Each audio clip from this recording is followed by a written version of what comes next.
الحمد لله رب العالمين الرحمن الرحيم مالك يوم الدين إياك نعبد وإياك نستعين اهدنا الصراط المستقيم صراط الذين أنعمت عليهم غير المغضوب عليهم ولا الضالين ولقد أرسلنا موسى بآياتنا إلى فرعون وملئه فقال إني رسول رب العالمين فلما جاءهم بآياتنا إذا هم منها يضحكون وما نريهم من آية إلا هي أكبر من أختها وأخذناهم بالعذاب لعلهم يرجعون وقالوا يا أيها الساحر ادع لنا ربك بما عهد عندك إننا لمهتدون فلما كشفنا عنهم العذاب إذا هم ينكثون ونادى فرعون في قومه فقال يا قوم أليس لي ملك مصر وهذه الأنهار تجري من تحتي أفلا تبصرون أم أنا خير من هذا الذي هو مهين ولا يكاد يبين فلولا ألقي عليه أسورة من ذهب أو جاء معه الملائكة مقترنين فاستخف قومه فأطاعوه إنهم كانوا قوما فاسقين فلما آسفونا انتقمنا منهم فأغرقناهم أجمعين فجعلناهم سلفا ومثلا للآخرين الله أكبر سمع الله لمن حمده الله أكبر الله أكبر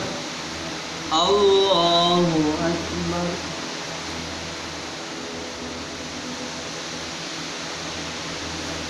الله أكبر الحمد لله رب العالمين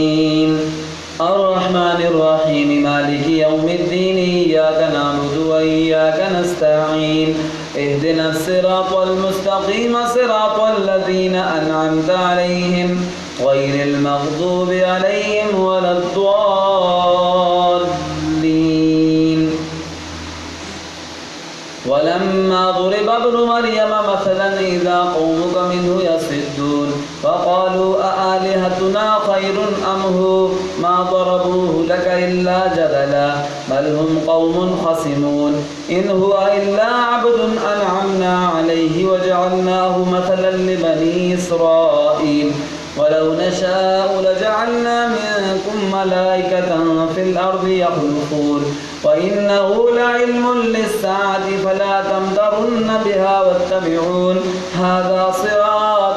مستقيم ولا يصدنكم الشيطان إنه لكم عدو مبين ولما جاء عيسى بالبينات قال قد جئتكم بالحكمة ولأبين لكم بعض الذي تختلفون فيه فاتقوا الله وأطيعون إن الله هو ربي وربكم فاعبدوه هذا صراط مستقيم فاختلف الأحزاب من بينهم فويل للذين ظلموا من عذاب يوم أليم هل ينظرون إلا الساعة أن تأتيهم بغتة وهم لا يشعرون الأخلاء يومئذ بعضهم لبعض عدو إلا المتقين الله أكبر